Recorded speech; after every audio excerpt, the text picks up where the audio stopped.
അനുഗ്രഹിക്കപ്പെട്ട നല്ല സമയത്തിനായി ഞാൻ ദൈവത്തെ സ്തുതിക്കുന്നു, സ്തോത്രം ചെയ്യുന്നു. ദൈവവചനം ശ്രവിച്ചുകൊണ്ടിരിക്കുന്ന എല്ലാ ദൈവമക്കൾക്കും വീണ്ടും വരാമെന്ന് അരുളി ചെയ്തവനായ കർത്താവായ യേശു ക്രിസ്തുവിൻ്റെ ധന്യനാമത്തിൽ ഞാൻ എൻ്റെ സ്നേഹവന്ദനം അറിയിക്കുന്നു. ഇന്ന് നാം പഠിക്കുവാൻ തുടങ്ങുന്നത് 1-ാം സങ്കീർത്തനമാണ്.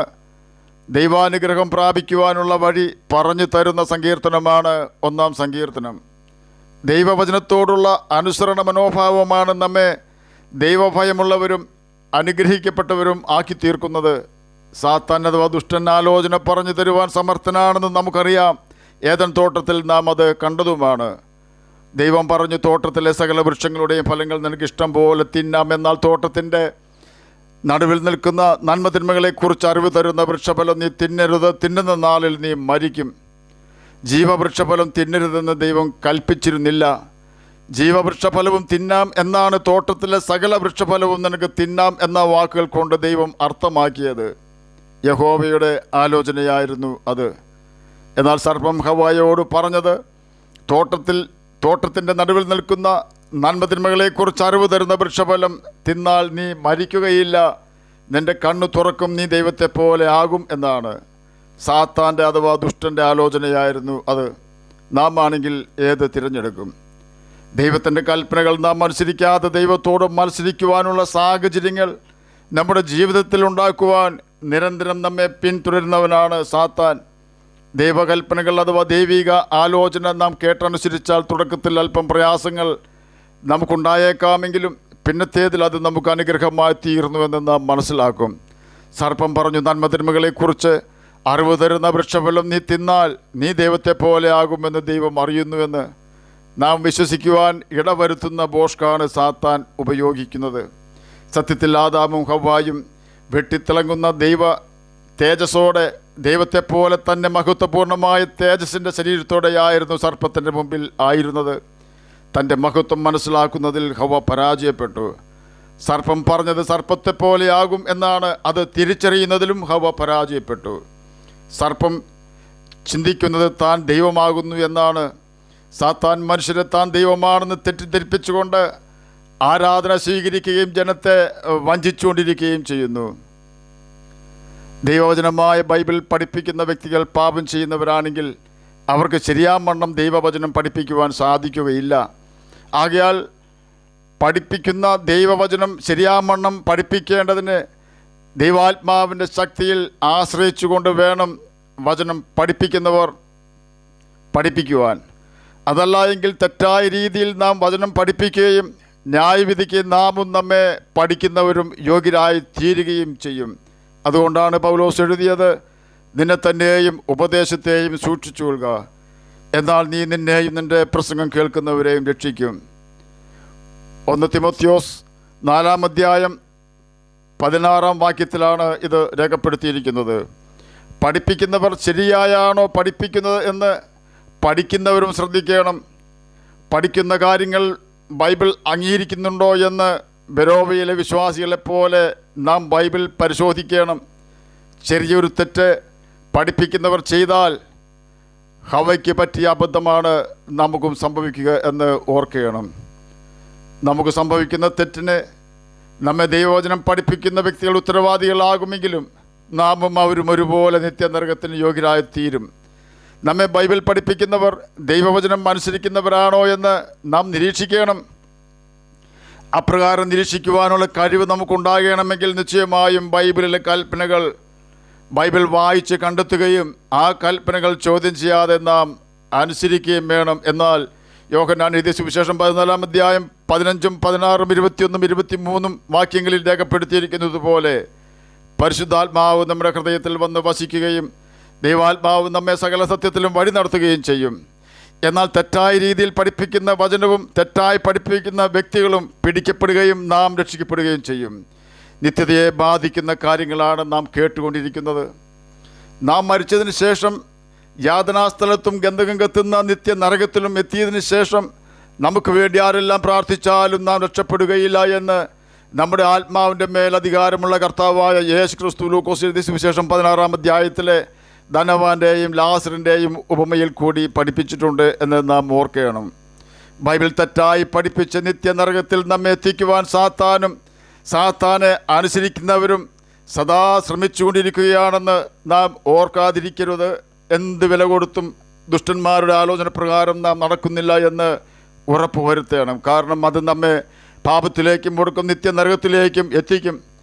ദാവീദ് ദൈവത്തിൻ്റെ കൽപ്പനകൾ അനുസരിച്ചുകൊണ്ട് ദൈവത്തിൻ്റെ ആലോചനയ്ക്ക് ശുശ്രൂഷ ചെയ്തു എന്ന് അപ്പോസ്തല പ്രവൃത്തികൾ 13-ാം അധ്യായം 36-ാം വാക്യത്തിൽ രേഖപ്പെടുത്തിയിരിക്കുന്നു.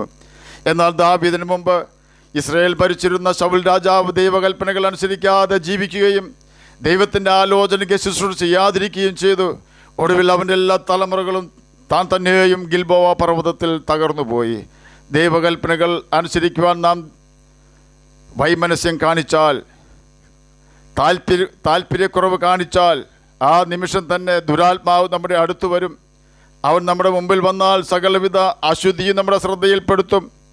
ആ സമയം നമുക്ക് അത് കണ്ണിന് മനോഹരമായി തോന്നും, കാതിന് ഇമ്പമായും തോന്നും. ഓർക്കുക, നമ്മുടെ കഷ്ടകാലം കണ്ട് ആനന്ദിക്കുവാൻ സാത്താൻ ഇഷ്ടപ്പെടുമ്പോൾ നമുക്കൊരു ശുഭഭാവി വരുവാൻ, നാം ദൈവമക്കളായി തീരുന്നത് കാണുവാൻ നമ്മുടെ സ്വർഗീയ പിതാവ് തൻ്റെ ഓമനപുത്രനെ യാഗം കഴിച്ചുകൊണ്ട് കാത്തിരിക്കുകയാണ്. ഹവ ദൈവത്തെ കള്ളനാക്കിക്കൊണ്ട് ദൈവം നിരോധിച്ച പഴം പറിച്ചു തിന്ന് തൻ്റെ ഭർത്താവിനെ കൊണ്ട് തീറ്റിച്ചു. ആദാമും ഹവ്വായും നഗ്നരായപ്പോഴാണ് സാത്താൻ്റെ കെണിയിൽ വീണ കാര്യം അവർ തിരിച്ചറിഞ്ഞത്.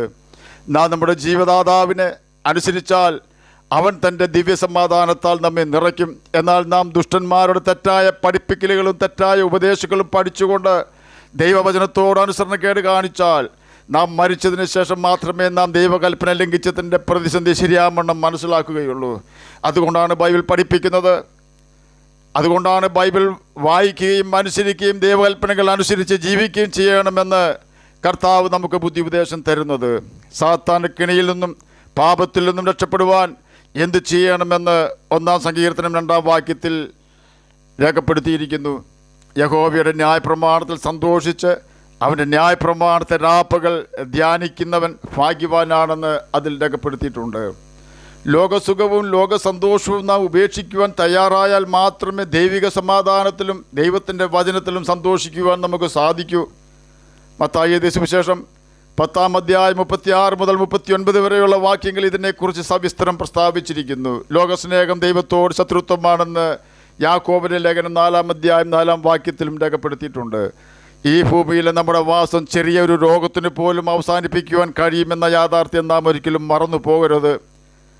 1-ാം സങ്കീർത്തനം 2-ാം വാക്യത്തിൽ യഹോവയുടെ ന്യായപ്രമാണം രാപ്പകൽ ധ്യാനിക്കണമെന്ന് രേഖപ്പെടുത്തിയിരിക്കുന്നതിൻ്റെ അർത്ഥം സീക്കിംഗ് ഗൈഡൻസ് ഫോർ ലൈഫ്, അഥവാ നമ്മുടെ ജീവിതത്തിൻ്റെ വഴികാട്ടിയായി ദൈവത്തിൻ്റെ കൽപ്പനകൾ ഉപയോഗിക്കുക എന്നാണ്.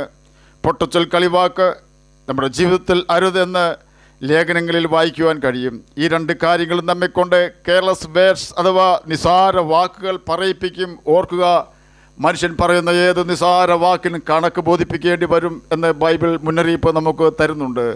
അതുപോലെ തന്നെ സകല മനുഷ്യരെയും കണ്ണടച്ച് വിശ്വസിക്കുന്ന വ്യക്തികൾ ദൈവകൽപ്പന ലംഘിക്കുകയാണ് ചെയ്യുന്നത്.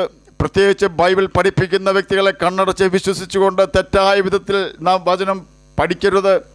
അത് നമുക്ക് നാശം മാത്രമേ വരുത്തുകയുള്ളൂ. ഒരു സഹോദരനെയും വിശ്വസിക്കരുതെന്ന് ബൈബിൾ നമ്മെ പഠിപ്പിക്കുന്നുണ്ടെന്ന് നാം ഓർക്കണം.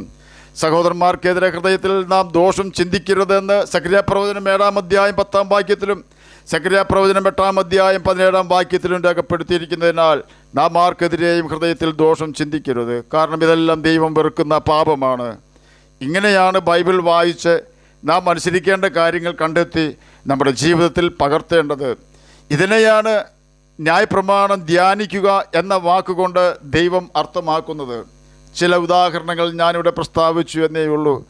ബൈബിൾ തുടക്കം മുതൽ അവസാനം വരെയും നാം തുടർച്ചയായി വായിക്കുമ്പോൾ ദൈവം സകലതും നമുക്ക് വെളിപ്പെടുത്തി തരികയും ദൈവാത്മാവ് നമുക്ക് സകലതും ഓർപ്പിച്ച് തന്നുകൊണ്ട് സകല സത്യത്തിലും നമ്മെ വഴി നടത്തുകയും ചെയ്യും. നാം ദൈവാത്മാവിനെ അനുസരിക്കണമെന്ന് മാത്രം. നാം ദൈവാത്മാവിനെ അനുസരിച്ചാൽ ജഡത്തിൻ്റെ പ്രവൃത്തികൾ നിവർത്തിക്കുകയില്ല, അഥവാ ജഡത്തിൻ്റെ പ്രവൃത്തികൾ ചെയ്യുകയില്ല. യോശുവ 1-ാം അധ്യായം 7-8 വാക്യങ്ങളിലും ഇതിനെക്കുറിച്ച് രേഖപ്പെടുത്തിയിട്ടുണ്ട്.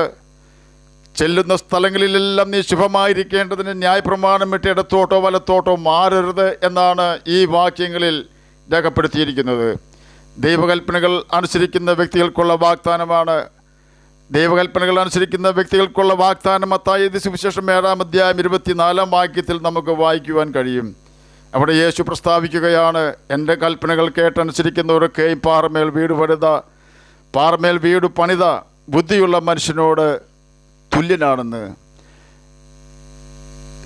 കഷ്ടതകളാകുന്ന വൻമഴ ചൊരിഞ്ഞാലും പ്രതികൂലങ്ങളാകുന്ന നദികൾ പൊങ്ങിയാലും സകല പ്രതീക്ഷകളും മറ്റുപോയി എന്ന് പറയുവാൻ തക്ക കൊടുങ്കാറ്റ് നമ്മുടെ ജീവിതപ്പടകിൽ ആഞ്ഞു വീശിയാലും നാം കർത്താവിൻ്റെ കൽപ്പനകൾ അനുസരിക്കുന്നവരാണെങ്കിൽ ഒരിക്കലും യേശുവിനെ നാം തള്ളിക്കളഞ്ഞ് പാപത്തിലേക്കും ലോകസുഖത്തിലേക്കും പോവുകയില്ല. കാരണം നാം നേരിടുന്ന സകല പ്രതികൂലങ്ങളും നമ്മുടെ ജീവിതത്തിൽ വരുന്നതിനുള്ള കാരണം യേശു നമുക്ക് വെളിപ്പെടുത്തി തരും. തന്നെയുമല്ല, നാം നിൽക്കുന്ന ക്രിസ്തു എന്ന പാറയെ തകർക്കുവാൻ സാധിക്കുന്ന ഒരു പ്രതികൂല കാറ്റും ഈ പ്രപഞ്ചത്തിലില്ല. വെള്ളം എത്ര ഉയർന്നാലും വള്ളം അതിൻ്റെ മുകളിലായിരിക്കും എന്ന യാഥാർത്ഥ്യം നാം മറന്നു പോകരുത്. തിരമാലകൾ ഉയർന്നു പൊങ്ങിയാലും നാം അതിൻ്റെ മുകളിലായിരിക്കും. കാരണം നാം തകർന്നു പോകുവാൻ കാറ്റിന്മേലും കടലിന്മേലും വെള്ളത്തിന്മേലും അധികാരമുള്ള കർത്താവ് സമ്മതിക്കുകയില്ല. നാം ദുഷ്ടന്മാരുടെ ആലോചന കേൾക്കുവാൻ തയ്യാറാകാതെ ദൈവത്തിൻ്റെ ന്യായപ്രമാണത്തിൽ സന്തോഷിച്ച് അവൻ്റെ ന്യായപ്രമാണം അനുസരിച്ച് ദൈവത്തിൻ്റെ ആലോചന പ്രകാരം ജീവിച്ചാൽ ഈ ഭൂമിയിൽ സമാധാനത്തോടും സന്തോഷത്തോടും ജീവിക്കുവാനും മരണശേഷം നിത്യജീവൻ അവകാശികളായി തീരുവാനും ദൈവം സംഗതി വരുത്തും. നമ്മുടെ മുഖം മാടുവാൻ ദൈവം ഒരിക്കലും സമ്മതിക്കുകയില്ല. ആകയാൽ ദൈവകൽപ്പനകൾ അനുസരിച്ചുകൊണ്ട് ദൈവമക്കളായി ജീവിക്കുവാനും നിത്യജീവൻ അവകാശികളായി തീരുവാനും നമുക്ക് ഉത്സാഹിക്കാം. കർത്താവ് അതിനെ നമ്മെ സഹായിക്കട്ടെ എന്ന് പ്രാർത്ഥിച്ചുകൊണ്ട് ഞാൻ എൻ്റെ വാക്കുകളിൽ നിന്ന് വിരമിക്കുന്നു. നമുക്ക് പ്രാർത്ഥിക്കാം. ഞങ്ങളെ സ്നേഹിക്കുന്ന സ്വർഗീയ പിതാവേ, നല്ല വചനത്തിനായി അങ്ങേ സ്തുതിക്കുന്നു, സ്തോത്രം ചെയ്യുന്നു. എന്നെ കേൾക്കുന്ന ഏതെങ്കിലും പ്രിയപ്പെട്ടവർ സ്വസ്ഥതയില്ലാതെ പ്രയാസപ്പെടുന്നെങ്കിൽ അങ്ങ് അവർക്ക് സ്വസ്ഥത കൊടുക്കണമേ. രോഗത്താൽ ഭാരപ്പെടുന്നവർക്ക് രോഗസൗഖ്യം കൊടുക്കണമേ. സമാധാനമില്ലാത്തവർക്ക് സമാധാനം കൊടുക്കണമെന്നൊരിക്കൽ കൂടി പ്രാർത്ഥിക്കുന്നു. ജോലിയില്ലാത്തവർക്ക് ജോലി കൊടുക്കണമേ. പ്രാർത്ഥന കേട്ടതിനായി സ്തോത്രം, യേശുവിൻ്റെ നാമത്തിൽ തന്നെ ആമേൻ. കർത്താവ് എല്ലാവരെയും അനുഗ്രഹിക്കട്ടെ. സ്തോത്രം.